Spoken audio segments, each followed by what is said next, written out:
Meanwhile, Iraqi government forces are said to have killed and tortured civilians south of Mosul. This is according to Amnesty International. It's the first report of alleged abuse in the US-backed campaign to retake the city from Daesh. Amnesty says men in federal police uniforms carried out multiple unlawful killings on residents in southern Mosul districts. Iraq's Interior Ministry denies that there have been any violations. Let's go straight to our correspondent, Zeina Awad, who is in Erbil. Zeina, there was concern about something like this happening. What more can you tell us about Amnesty's report?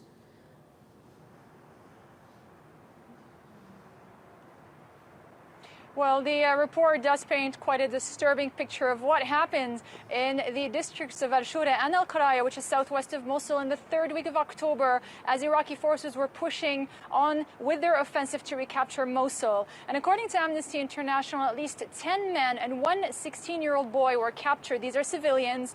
They were insulted, they were tortured, they were beaten, and in some cases, they were executed.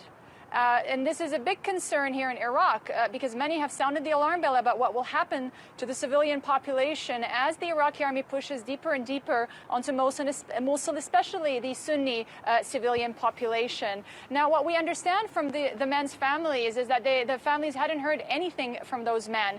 And Amnesty International's investigation reveals that they all made it clear to the Iraqi security forces that they did not pose a threat. Some of them lifted their shirts to show that they are not wearing any suicide belts. Still, 6 of them were killed by Iraqi federal police. Now, there were 3 parties who were present: Iraqi federal police, Iraqi local police, and the Iraqi army. They were all in the vicinity, according to Amnesty International, but it's the Iraqi federal police that conducted the tortures and the executions.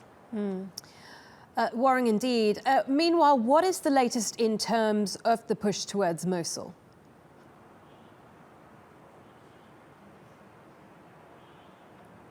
We've heard from the Iraqi army. They say that they're now in control of 5 areas in the eastern part of the city.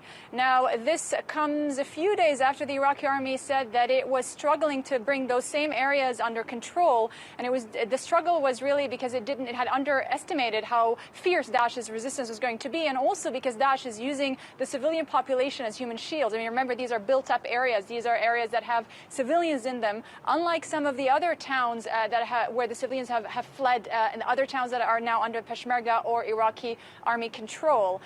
But there's a lot of concern about the well-being of civilians in the areas that are captured or in the battlefield. We heard from Amnesty. We also know that the U.S. now says at least 64 civilians have been killed in airstrikes in Iraq and Syria. So really, the civilian population is at the crossroads in the battlefield. Okay, Zeina, many thanks for that. Zeina Awad in Erbil.